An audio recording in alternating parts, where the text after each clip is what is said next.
About this love.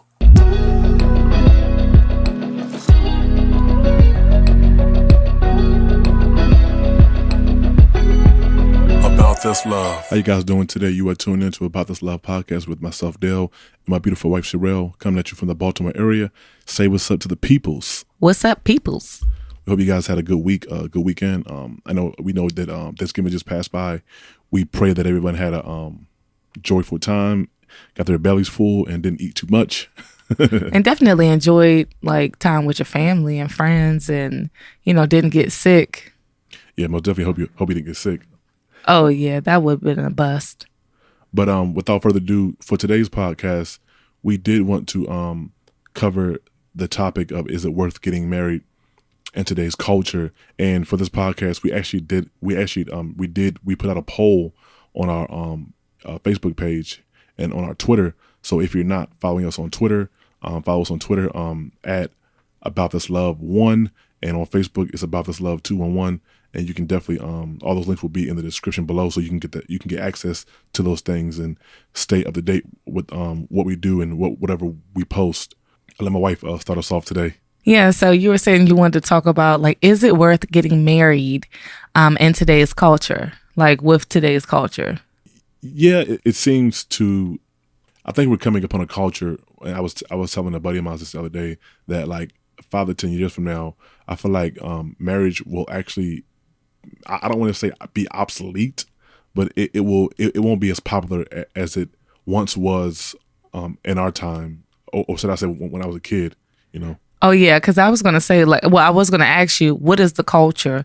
Because honestly, I don't think that marriage is really popular. I think that the look of marriage is what's popular, like the vacations, the engagements, the photos. The idea of marriage is popular, but I don't think the walking it out, the relationship, the long suffering, I don't think that's popular at all.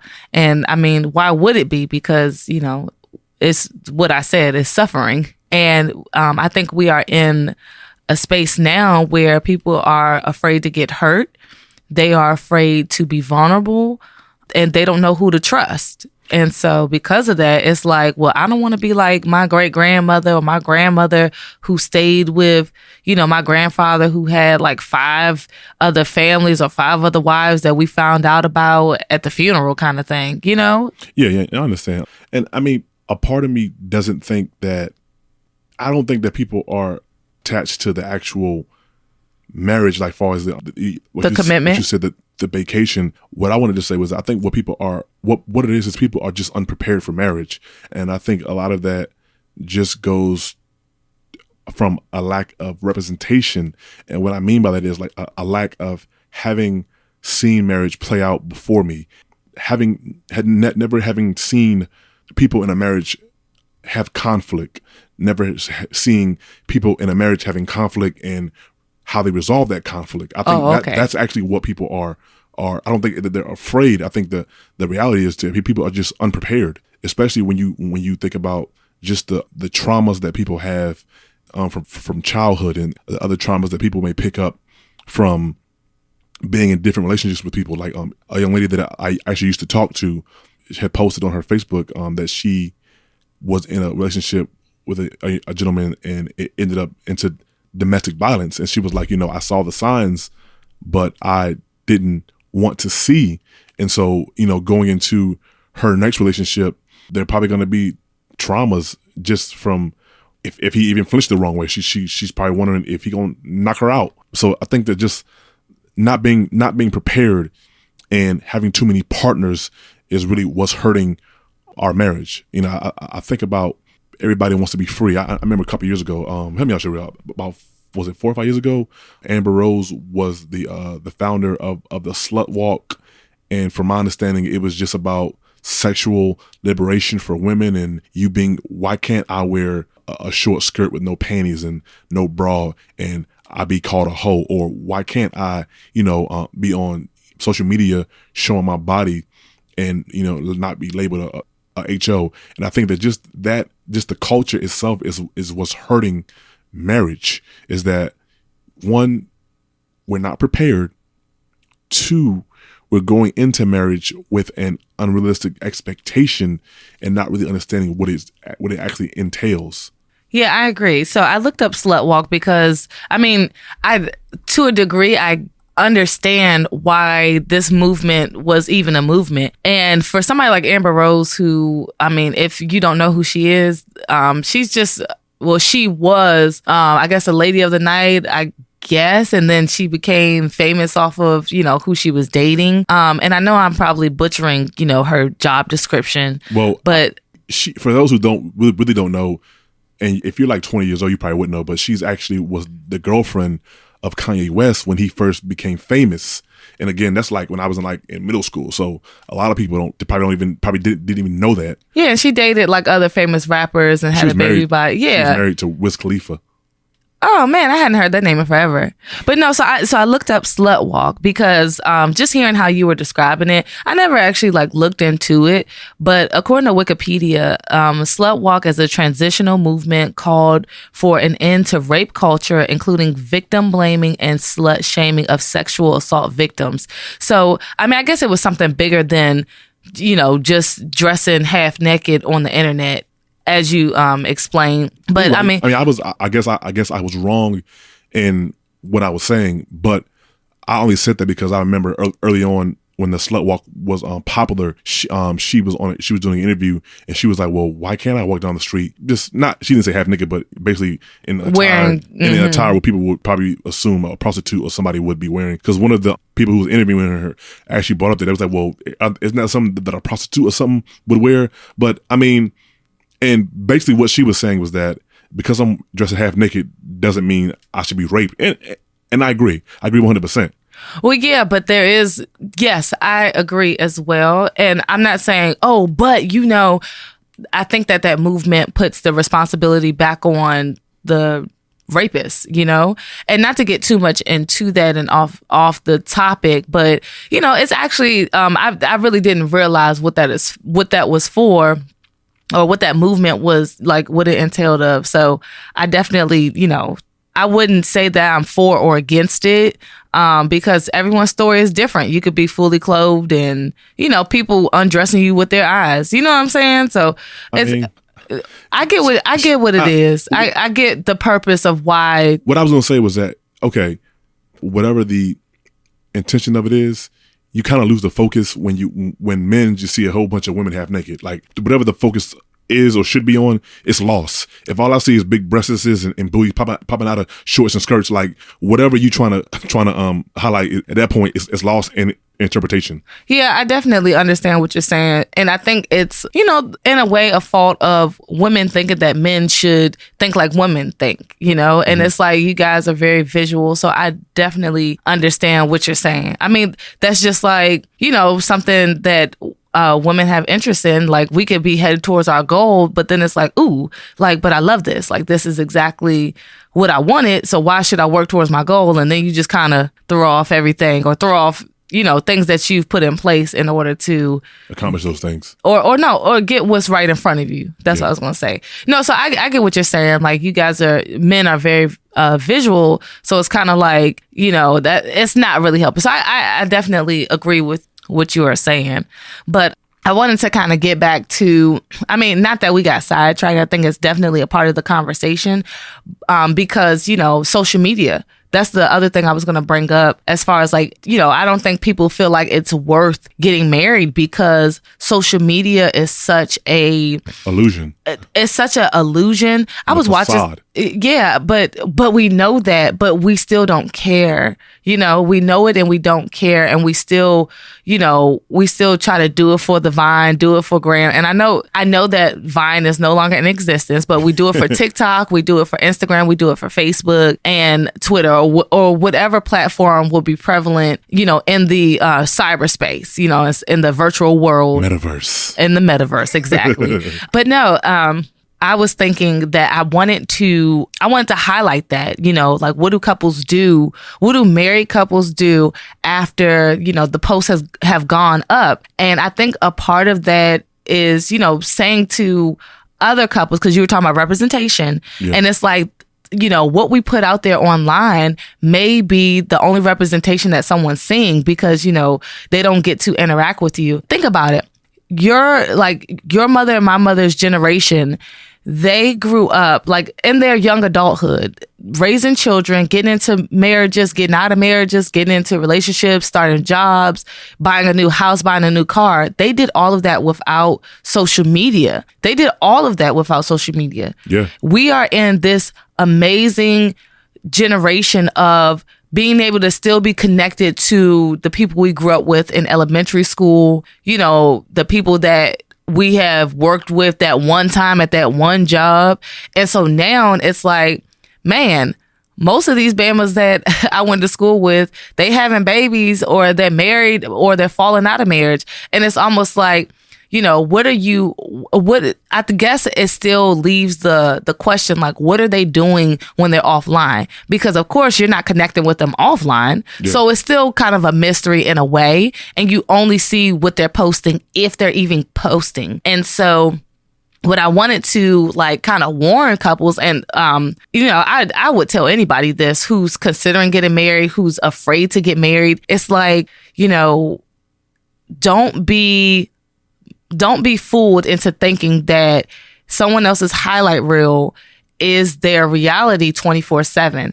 It's a moment in time. It probably didn't even take all of 5 minutes to take that photo next to the Christmas tree in matching pajamas. And then they probably could have walked off, and went their separate ways for the rest of the day. But you are on the other end of that photo looking at it on social media and fantasizing, you're comparing, my spouse doesn't do this. They don't do that. I wish that my love was like theirs. And here is the secret. And I'm about to burst a lot of people's bubbles, but here's the secret. Couples are taking out the trash. They are arguing. They are changing poopy diapers. They are cleaning up their houses. You know what I'm saying? Working. They're working 7 days a week, 6 days a week. Yeah, they are up in the middle of the night with their babies, 2 a.m, and then getting back up at 4 to work their job, to pay their bills. And that's what they're doing. They are contemplating whether or not they want to stay in the marriage. They are trying to figure out what their financial status for their family is going to look like a year from now, 5 years from now. That is what they're doing. And so when we look at the vacations and we look at the vlogs and the lovey-dovey photos and we timestamp that in our mind and we base our whole marriage on why don't we have that? We are going to sell ourselves short every single time. I mean, I did it. In the beginning of our marriage, I started to become attracted to watching family vloggers because I'm like, wow, this is a thing. Family vloggers, all they're doing is walking you through their day to day. And even then I had to tell myself they're having dance parties and they're going on trips and they're doing this and that. And they're so in love. We don't have that over here, or we're not, I don't feel that. And they're doing pranks and stuff like that. And then years later you get divorced. I mean, whether they get divorced or not. I was thinking about the one couple you was telling me about who got divorced. Oh yeah, no, a lot of them Bamas have fallen off, but I'm just kind of outside of that moment in time where the photos were taken, where the videos were being, filmed. Yes, they did have that experience in that moment, but then what are you doing after that to build that up? And are you doing it to get the shot, to make the vlog? I mean, and here's the thing. You may have to do those things. If you want to, have dance parties at your house with your family, do that then. You go do that. You have to make that culture in your home.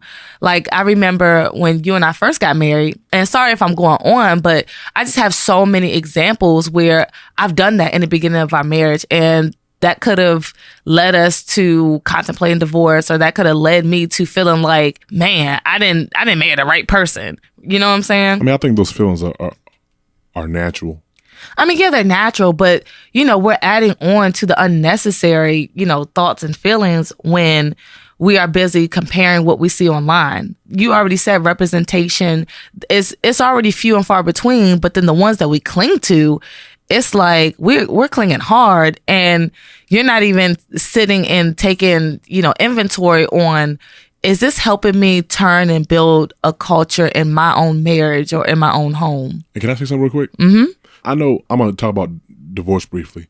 We had watched the Chris Rock, his most recent stand-up comedy special on Netflix, and he talked about divorce briefly. And one of the things that I will say is that oftentimes when people who are married and are in difficult times ask themselves, well, did I marry the right person? Ask yourself that question. You're going to. But before you contemplate divorce, understand and really know the totality of what's going to happen. And I feel like oftentimes people don't do that. Like I watched the interview on Vlad where the guy was like, well, how come every time people go out for a shootout, they don't ever tell your homie, well, homie, make sure you got your money squared away because you might go to jail, or make sure you got your house stuff signed up, because you might go out there and get killed. And what I'm saying is that, like, people don't contemplate, well, yeah, I'm tired of her, I'm tired of him. Okay, that's fine. Now you're splitting finances. You're trying to figure out who's going to keep the kids, and if he or she even is going to be in the kid's life once you get a divorce. And it's like it's so many things that we don't think about, and it's like we just think about, I'm tired of this person, instead of just really just having the heart to endure and just work it out. It's like you can have the thought of divorce in your mind, but make sure in your mind you understand and you play out the reality of that divorce. And in that comedy special, Chris Rock just was like, man, divorce is brutal. He was like, yo, that joint is brutal. He was like, yo, I wish that joint, I don't wish that joint my worst enemy. And it's like, people don't realize that, like, divorce is brutal. Oftentimes, when I contemplate divorce, which, I mean, if I'm honest, it's not something that I've contemplated. It's just the thought may come in my mind when me and my wife have been difficult times in our marriage. But, like, I'm not gonna lie, like, I think about that, like, yo, you splitting finances, you gotta find somewhere to stay. And it's like, if you're married, 9 times out of 10, for the average married couple, your finances are already stretched already. Could you imagine getting a divorce? I mean, your finances are going to be stretched probably to its limits. Yeah. Well, I was going to say this. I mean, even just the fact that, someone could consider divorce, I think a lot of times when we go to get advice about, like, is this where we're supposed to be? Is this, like, supposed to happen, because I don't want to end up like so-and-so who's unhappy in their marriage. And I'm like, honestly, that's why I brought up the comparison on social media. And this is me talking to people who claim that they follow the Lord. They claim that, they want that God put them together. Because, the Lord has challenged me on this and on many different days, where it's like, well, if you said that, Dale was the Lord's best for you, was like my best for you, why is this no longer true? And I'm like, man, I haven't been humble. I hadn't humbled myself and went to my husband and apologized, even if he was in the wrong. Man, I'm so prideful. I hadn't gone back and reconciled. I'm just sitting there in my offense. Honestly, a lot of times it's like the Lord loves us despite of, and we forget that, because as we're looking for representation in marriage, we are also being that representation to our spouses. You know what I'm saying? Yeah. Like, and that should not be, performance based. And a lot of times we get that, well, does he make you happy? I said this in like one of our earlier podcast episodes. A friend of mine asked me before you and I got engaged, Dale, like, well, does he make you happy? And I said, I'm happy with him, but that's not why I'm with him. It's not because whether or not he makes me happy, because there will be one day where I'm no longer happy with you. But does that mean that we don't have a loving marriage? Yeah, no, I agree. And I think that's the part that people need to work through. I've seen so many couples, I've heard so many couples say, well, I'm no longer happy. We decided that we are no longer happy. And if y'all can have that conversation about we're no longer happy, it's like, it takes too much of you putting down your own selfishness to be like, what can I do to get us back in a good space. And I think that's what the problem is. I know a lot of people would like to go in on T.I. and Tiny, and I don't know the ins and outs of their marriage, but I'm bringing them up because, you know, we know publicly that as a wife, Tiny has been dragged through the mud. You know, T.I. has been into some stuff. And those of you who know them, that's why I'm bringing it up, because it's a public couple. And it's like she chose to stay, and people for the life of them can't figure out why. But then at the same time, there's people who still want T.I. There's people who want their relationship. And I'm not condoning, you know, what he's done to her. But what I'm saying is just that you're going to go through some crap. It may not be, you know, infidelity. It may not be, you know, some sort of emotional abuse, but you're going to go through crap in your marriage, you know?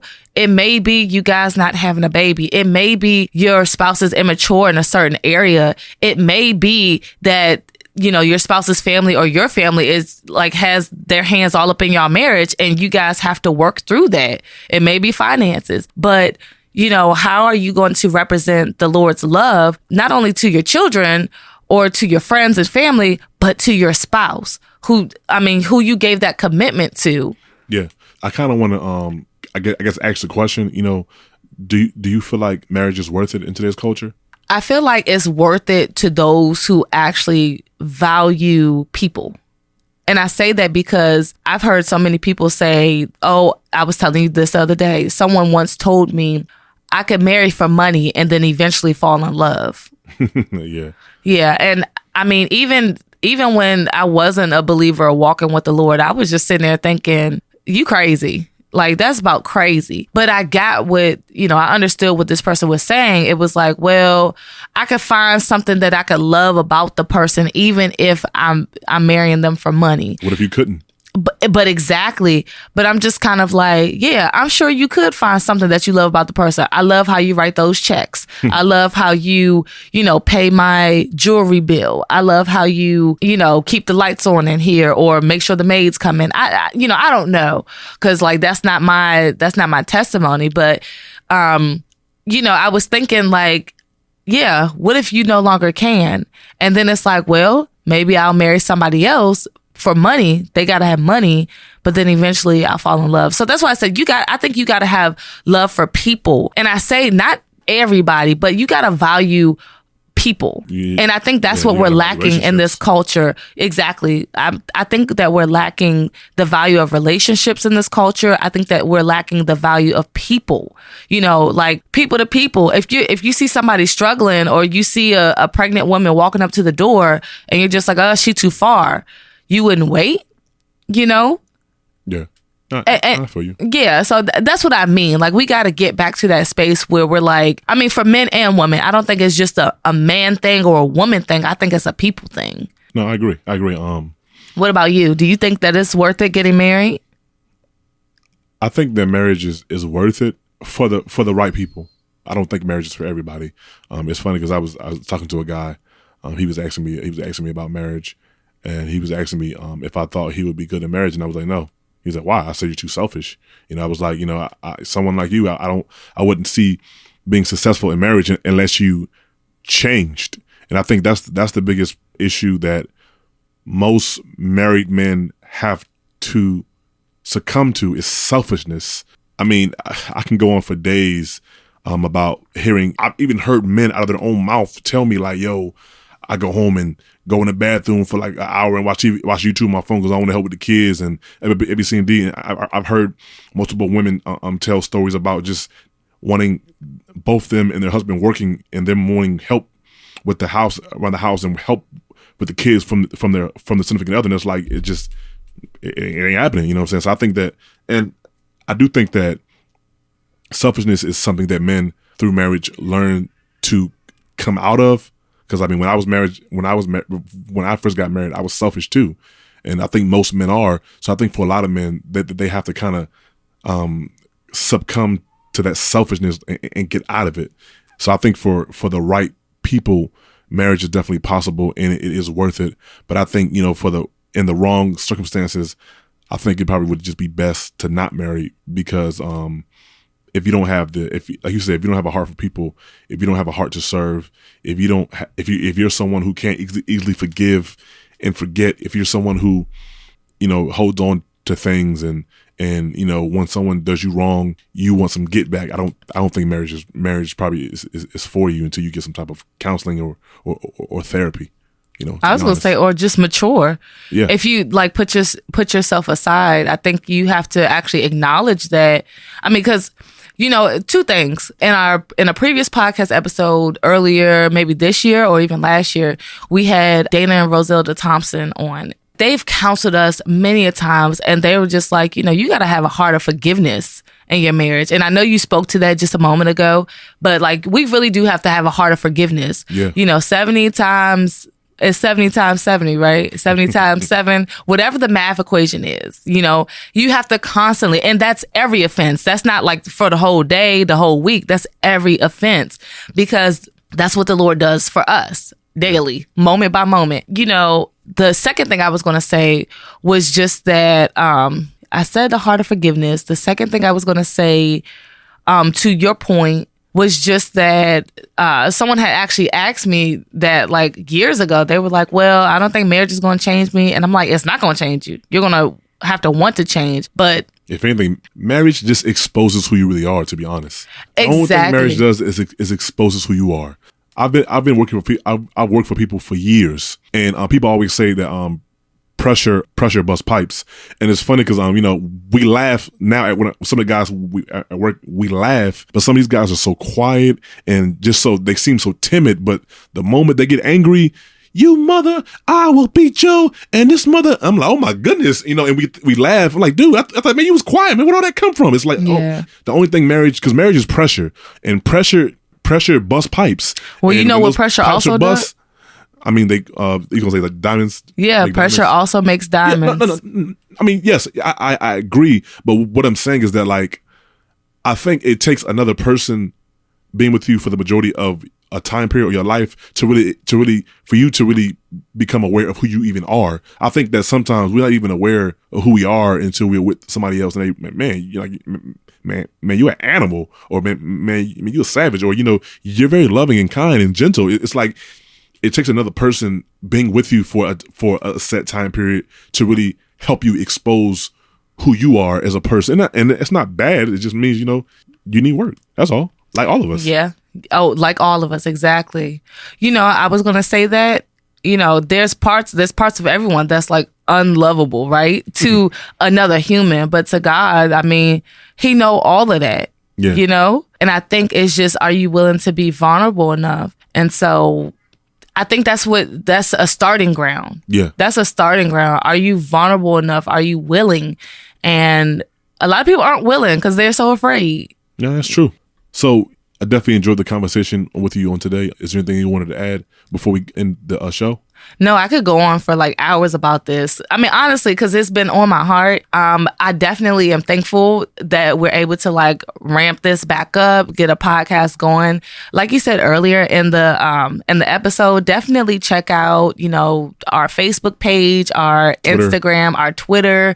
We're going to be doing polls, maybe daily polls, maybe weekly polls, depending on how people are interacting, and definitely continuing the conversation on our podcast. So I hope you guys enjoyed this conversation. Until next time, peace.